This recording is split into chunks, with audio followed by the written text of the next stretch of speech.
The old man's fingers wrapped around his coffee mug like arthritic claws, steam rising between us in the diner's fluorescent glare. Coffee stains mapped the formica table like blood spatter, and his eyes held the hollow look of someone who'd witnessed things that carved permanent shadows behind his pupils. "Don't go past Timber Creek," he wheezed through tobacco-stained teeth that clicked with each word. "That stretch of forest ain't meant for the living." The warning should have stopped me cold. Should have sent me running back to my dorm room to spend the weekend studying soil composition charts instead of hiking through the Cascade Mountains. But at 22, with a forestry degree within reach and 3 friends counting on me for adventure, I possessed that particular brand of arrogance that mistakes youth for invincibility. My name is Danny Ortega. 3 days ago, I was a senior at Oregon State University, planning a weekend camping trip with my buddies. Today, I'm something else entirely, something the doctors can't categorize or cure. They keep asking about the scratches on my arms, the way I flinch at sudden sounds, why I refuse to sleep without every light blazing in my hospital room. They don't understand that darkness brings the whistling, and the whistling brings them. The expedition started Friday morning, when 4 of us loaded Cameron Briggs' battered Jeep Wrangler with enough gear to survive a week in the wilderness. Cameron had appointed himself our leader through sheer force of personality, all swagger and stubble, claiming he'd mapped every trail in the Cascades during his summers working for the Forest Service. His confidence was infectious, the kind that made you believe you could conquer mountains or outrun avalanches. Natasha Boggs balanced Cameron's bravado with razor-sharp intellect and enough cynicism to cut glass. Pre-med with a double major in biology, she'd packed medical supplies that could stock a field hospital. Trauma bandages, antibiotics, sutures, morphine injectors, and a portable defibrillator that she'd borrowed from the university's emergency response training program. Her laugh could strip paint, but her preparation kept us alive when things went wrong. Then there was Wesley Price. Quiet, bookish, with an encyclopedic knowledge of Pacific Northwest flora and fauna. He could identify any plant within 50 miles, but couldn't make eye contact to save his life. Where Cameron saw adventure, and Natasha saw potential disaster, Wesley saw an ecosystem waiting to be cataloged and understood. The diner crouched at the forest's edge like a warning made of weathered wood and rusted metal. The Timber Creek Cafe had probably served loggers and hunters for decades, judging by the mounted deer heads and faded photographs of men posing with enormous salmon. Inside, locals nursed coffee and watched us through calculating eyes, people who'd buried too many secrets beneath the mountain soil. That's where the old man cornered me while my friends argued over trail maps at the counter. "The whistling starts soft," he continued, ignoring my eye roll. His voice carried the weight of absolute conviction, like wind through branches. "But it ain't wind, son.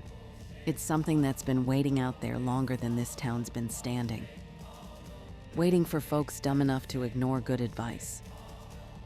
Cameron slapped a 20 on the counter and flashed his trademark grin at the waitress, a weathered woman who'd probably seen every type of hiker from weekend warriors to extreme survivalists. "Thanks for the campfire story, Pops. We'll be sure to watch out for your boogeyman." The old man's face darkened like storm clouds gathering over the peaks. "Ain't no boogeyman. It's worse. Boogeyman takes you quick, clean. This thing." He paused, studying our faces with the intensity of someone delivering a final warning. "It wants you to know you're being hunted. Wants you to understand what's happening while it happens." We laughed all the way to the trailhead, our voices echoing off the Jeep's roll cage as we bounced down the Forest Service road. Cameron cranked the radio, drowning out any lingering doubts with classic rock and the promise of adventure. None of us noticed how the music grew weaker as we drove deeper into the wilderness, or how the static increased until only fragments of songs reached us through the mountain interference. The forest swallowed us 3 miles past Timber Creek, where the maintained trail gave way to wilderness and the tourist markers disappeared entirely. Ancient Douglas firs stretched toward a gray sky, their canopy so dense that noon felt like twilight. Our boots crunched through decades of fallen needles, layer upon layer of decomposing forest floor that muffled sound in ways that made my forestry training itch with wrongness. "Christ, it's quiet," Natasha muttered, adjusting her pack straps. The silence pressed against us like a physical weight, broken only by our labored breathing and the soft whisper of nylon against nylon as we moved. Wesley knelt beside a cluster of dead saplings, their bark peeling away in long strips that revealed pale wood underneath. "Soil composition's wrong here. pH levels are too acidic for this elevation. These trees shouldn't be dying in this climate zone." He pulled out his field notebook and began sketching the decay patterns with scientific precision. "Maybe they heard the whistling and gave up," Cameron joked, but his voice carried a forced edge that hadn't been there an hour earlier. We pushed deeper into the wilderness, following what might have been a game trail or might have been our imagination. The GPS on Cameron's phone lost signal within the first mile, and the compass needle began spinning lazily in its housing, unable to find magnetic north. Wesley's field guides proved useless. Every plant looked familiar but wrong, as if someone had taken the Pacific Northwest ecosystem and twisted it into something alien. We made camp in a clearing surrounded by towering sentinels of bark and shadow. The fire crackled to life as darkness pressed against our small circle of light, and that's when I first noticed the silence had weight to it, a presence that set my teeth on edge. No insects buzzed, no birds called from the canopy. Even the wind seemed reluctant to move through these trees. Cameron passed around his hip flask of Jameson whiskey. To ignoring local superstitions and having a damn good weekend. The metal felt cold against my lips, and the alcohol burned down my throat without providing its usual warmth. We drank. We talked about finals week, summer internships, and post-graduation plans. We tried to ignore how the darkness beyond our fire seemed to writhe with movement that vanished whenever we looked directly at it. Shadows shifted without wind to move them. Trees creaked without storms to bend them. Then Wesley's head snapped up like a hunting dog catching a scent. "Did you hear that?" We froze, every muscle tensing as adrenaline flooded our systems. In the distance, barely audible above the fire's pop and hiss, came a sound that raised every hair on my arms and sent ice water flooding through my veins. Soft and melodic, unmistakably human. Whistling. "Wind through the branches," Cameron said, but his knuckles showed white around the flask, and his eyes darted between the tree line and our diminishing pile of firewood. The melody drifted closer, a simple tune, almost childlike, but wrong in ways that made my teeth ache and my vision blur at the edges. It circled our camp like a predator testing defenses, always staying beyond the fire's reach, but close enough that we could hear every perfect note. "That's not wind," Natasha whispered, her medical training kicking in as she checked our pulses and pupils for signs of altitude sickness or carbon monoxide poisoning. "Wind doesn't carry melody. Wind doesn't maintain perfect pitch." For 20 minutes, we sat rigid in our camp chairs, listening to that haunting melody weave through the trees. The tune repeated itself in perfect loops. 16 measures, always the same notes, always the same timing. Then it stopped, cut off mid-phrase as if someone had thrown a switch. The silence that followed felt heavier than before, pregnant with a malevolent attention that made my forestry-trained senses scream warnings my rational mind couldn't process. "Probably another hiker," Cameron said, but nobody believed him. The sound had been too purposeful, too focused on our camp. Someone screwing with us, hazing the college kids. We took turns on watch, but sleep came in fractured pieces punctuated by dreams that felt more like memories. I dozed fitfully until Cameron shook me awake for the 3 a.m. shift, his face gaunt in the ember glow of our dying fire. "Anything happen?" I asked, feeding split pine logs into the flames until they roared back to life. His hands trembled as he lit a cigarette, a habit he'd quit months ago. The whistling came back around midnight, closer this time, and Danny. He led me to the edge of camp, his flashlight beam illuminating a darkness that seemed to absorb light. "I found these." Footprints circled our campsite in a perfect ring, bare human feet that pressed deep into the soft earth. The impressions looked fresh, made within the last few hours, but they formed a precise boundary around us that never crossed into the firelight's reach.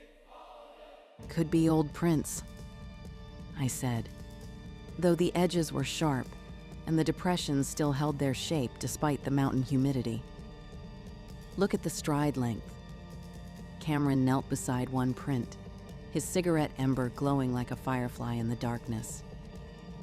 "Whatever made these stands at least 7 feet tall. And look here, see these scratches? Like claws scraped the ground with each step." The prints measured size 14 at minimum, elongated and wrong in ways that made my forestry training scream contradictions. Too narrow for human feet, with what looked like extra joints in the toes and claw marks that extended beyond where normal nails would reach. I spent my watch feeding the fire and fighting the urge to shine my flashlight into the trees. Every shadow could hide watching eyes. Every branch creak might mask approaching footsteps. The whistling never returned during my shift, but something worse replaced it. The absolute certainty that we weren't alone, that something circled our camp with the patience of a predator that knew its prey couldn't escape. Dawn brought no relief. Wesley discovered his hiking boots missing from outside his tent. Merrill Moab 3s that had cost him $200 and carried the distinctive wear patterns of his gait. Natasha's water purification tablets had vanished from her pack's side pocket, along with her emergency whistle and compass. Small things. Personal things. As if something had crept through our camp while we slept, sampling our belongings like a collector acquiring specimens. "We're leaving," Cameron announced, his earlier bravado replaced by the hollow-eyed look of someone who'd spent the night chain-smoking and staring into the darkness. "Pack up. Now, we hike out and never speak of this again." But when we reached the trail, we found our path blocked by fallen timber. 3 massive Douglas firs had toppled during the night, their trunks forming an impassable barrier across the narrow trail.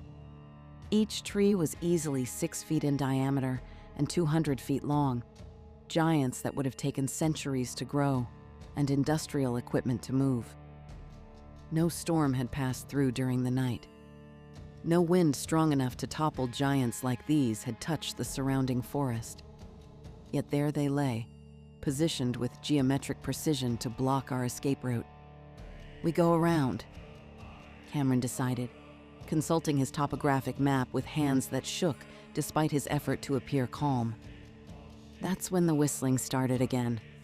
It came from everywhere and nowhere, ahead of us on the block trail, behind us in the camp we'd abandoned, above us in the canopy where no human throat could reach. The same simple melody, but played by what sounded like dozens of voices in perfect harmony.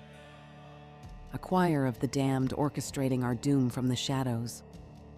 Wesley stumbled and caught himself against a tree trunk, his face pale as bone marrow. "It's inside my head. The tune, I can't get it out. It's playing on repeat like a broken record." We pushed deeper into unmarked forest, following game trails that seemed to shift direction when we weren't looking. The whistling followed like auditory quicksand, growing stronger and more confident with each mile. Sometimes it came from directly overhead, as if the source perched in branches 60 feet above the ground.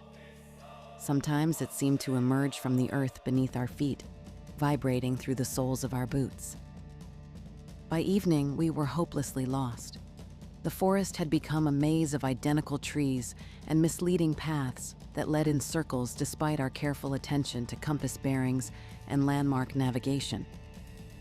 We made camp in another clearing, building the fire higher and burning through our wood reserves with desperate intensity. That's when I first noticed the change in Wesley. He sat across from me, staring into the flames with glassy eyes that reflected orange light, but showed no awareness behind them. His lips moved silently, forming perfect O's and pursed positions. No sound emerged from his throat, but I could see him mouthing something with the rhythmic timing of music. "Wesley," I called. He blinked and looked up, confusion flickering across his features. "What?" "Sorry. Was I spacing out? The altitude might be affecting my concentration." "You were humming something." "No, I wasn't. I haven't made a sound in the last 10 minutes. But even as he spoke, his lips continued their silent dance, moving in perfect synchronization with the whistling that drifted from deeper in the forest. The melody matched his mouth movements note for note, as if something was using him as an instrument while he remained unaware of his own performance. Natasha saw it too. Her medical training kicked in as she pulled out a pen light to check his pupils and pulse. Dilated but responsive, pulse elevated but steady. "Wesley, do you feel nauseous? Any headache? Visual disturbances?" "I'm fine." But his lips kept moving, conducting that damned invisible orchestra with unconscious precision. Cameron grabbed Wesley's shoulders and shook him. "Knock it off, man. You're freaking us out." Wesley looked genuinely confused, his eyes focusing with effort. "Knock what off?" "I'm not doing anything wrong. I was warming my hands by the fire." The whistling grew louder, closer, and Wesley's mouth moved in perfect time with every note, while he seemed completely unaware of his own actions. His body remained still, but his facial muscles twitched and shifted as if controlled by invisible strings. "We need to snap him out of it," Natasha said, her voice carrying the clinical detachment she used when discussing cadavers in anatomy class. "He's in some kind of dissociative state." She slapped him hard across the face. The crack echoed through the clearing like a gunshot. Wesley's head snapped to the side, but his lips never stopped moving. The whistling continued without interruption, now seeming to come from the air itself, the trees, the ground, the space between atoms. It's not him whistling, I realized, the truth hitting me like cold water. Something else is using his mouth as a speaker. He's broadcasting for whatever's out there. Cameron backed away from Wesley, his face twisted with fear and disgust. "That's impossible. People don't work that way." "Look at him." I pointed at our friend, who sat rigid as a mannequin while his lips formed perfect musical phrases. "He's asleep with his eyes open. Something's puppet mastering him from a distance." Wesley's body had gone completely still except for his mouth, which continued its silent performance with the precision of a music box. His eyes had rolled back, showing only whites that gleamed in the firelight like polished marble. Drool leaked from the corner of his mouth and dripped onto his flannel shirt. The whistling reached a crescendo that made my skull throb and my vision blur at the edges. Every note felt like needles driven through my eardrums. Then it stopped with the abruptness of a severed cable. Wesley collapsed like cut strings, his body hitting the ground with the boneless impact of dead weight. For 30 seconds, he lay motionless, not even breathing. Then his chest hitched, his eyes fluttered open, and normal color returned to his face. What happened? Why is everyone staring at me? He sat up slowly, touching his cheek where Natasha had slapped him. Did I fall asleep? You don't remember? Natasha asked, checking his pulse and pupil responses with professional thoroughness. Remember what? I was sitting by the fire, and then you were all looking at me like I'd grown a second head. We told him everything. The silent lip movements, the synchronized whistling, the way his eyes had rolled back like a slot machine hitting jackpot. He laughed nervously and claimed we were letting the creepy forest get to our heads, but I saw the fear in his eyes, the recognition of something terrible he couldn't quite grasp, like trying to remember a nightmare that faded with morning light. Mass hysteria, he said, but his voice cracked on the words. Folie à plusieurs. It's a documented psychological phenomenon where groups of people share delusions. The rest of the night passed in shifts. 2 of us awake at all times, watching Wesley for signs of whatever had possessed him. The whistling came and went like a tide, controlled by lunar cycles we couldn't understand. Sometimes loud enough to shake leaves from branches, sometimes barely audible beneath the mountain wind. And Wesley's lips never stopped moving. Even when he claimed to sleep, even when his body lay still and his breathing deepened, his mouth continued its silent performance. The melody leaked from his unconscious mind like poison gas, calling to something in the darkness that answered with harmonies that made the trees themselves sway in rhythm. By dawn, exhaustion had worn us down to raw nerve endings and caffeine. Wesley looked haggard, dark circles under his eyes like bruises, though he insisted he'd slept better than he had in weeks.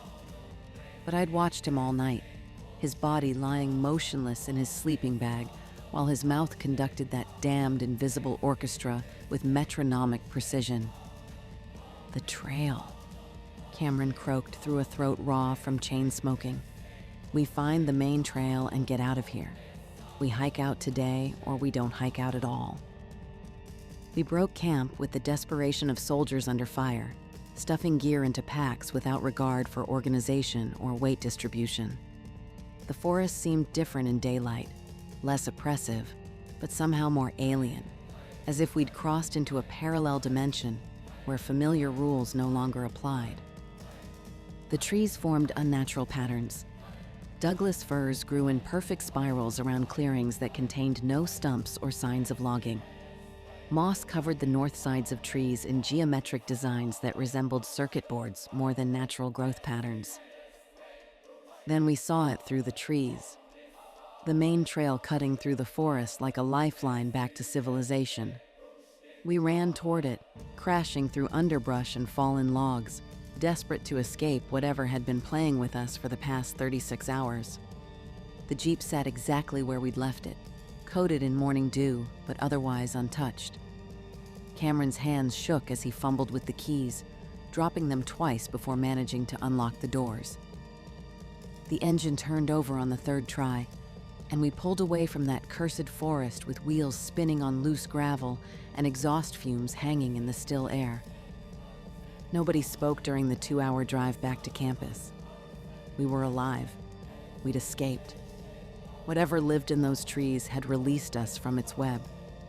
Or so we thought.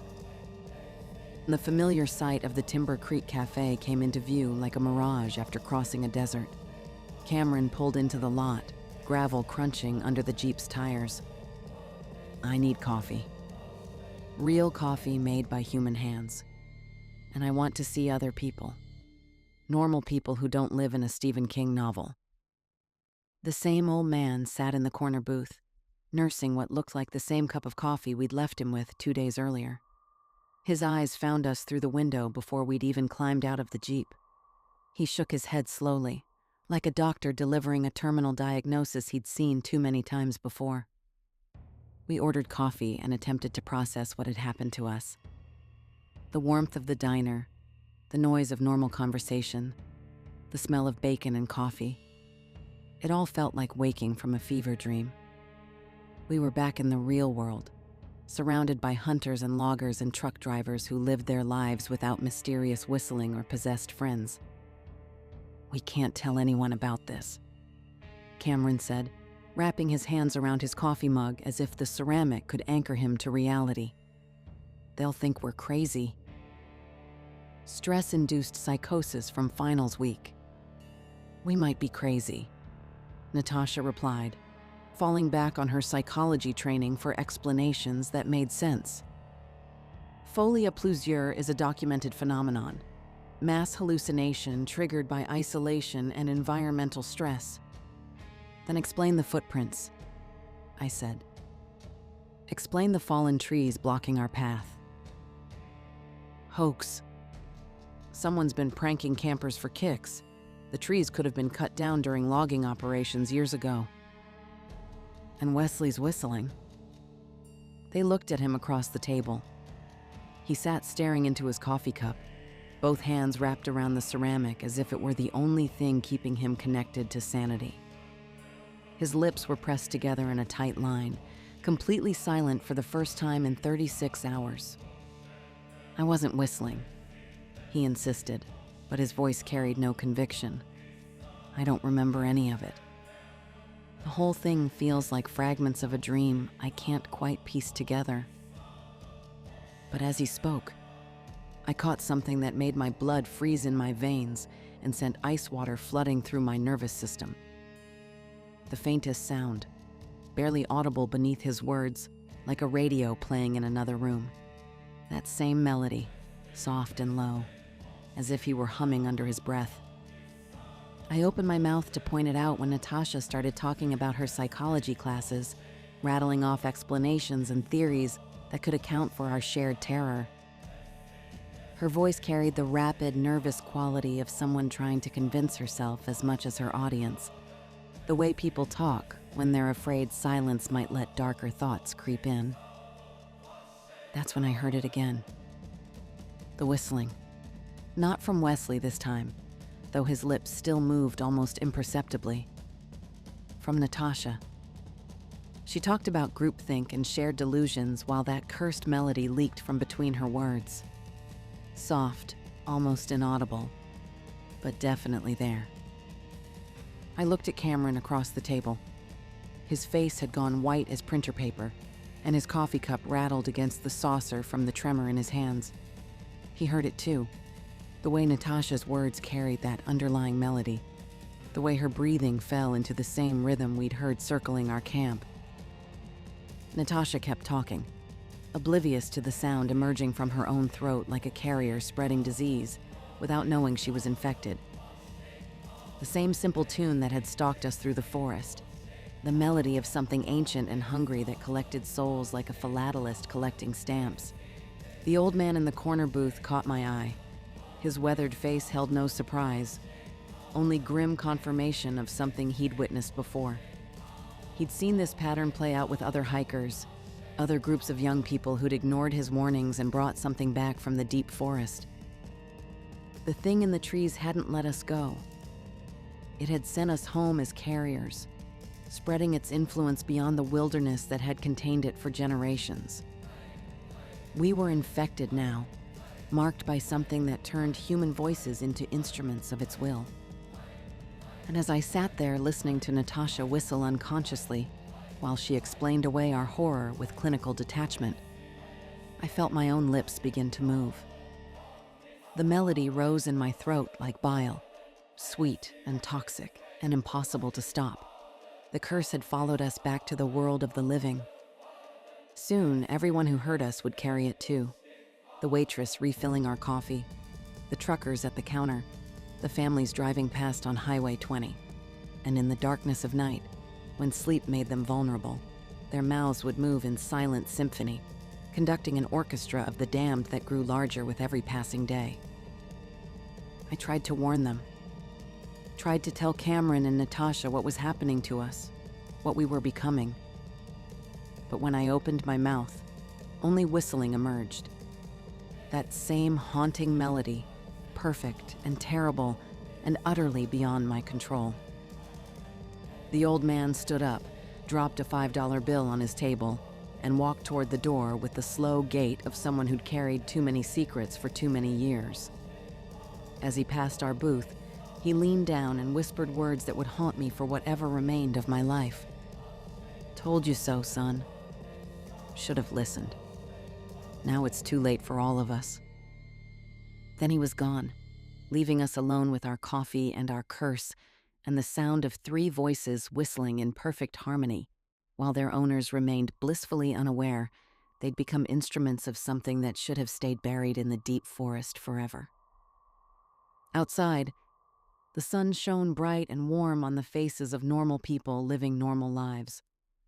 Birds sang in the trees that lined the highway. Traffic flowed in both directions, carrying families and workers and travelers who had no idea that something ancient and evil had found new vessels to carry its infection into the heart of civilization itself. And we sat there whistling, spreading the curse with every breath, while the darkness that had claimed us smiled from the shadows between the trees, satisfied that its web was finally expanding beyond the forest's edge. The waitress hummed while she cleaned our table. The cook whistled while he worked the grill. By sunset, half the diner staff would be carriers. By midnight, their families. Soon the whole town would be whistling. Then the cities, then the world. The old man was right. We should have listened. But now, it was too late for listening. Too late for warnings.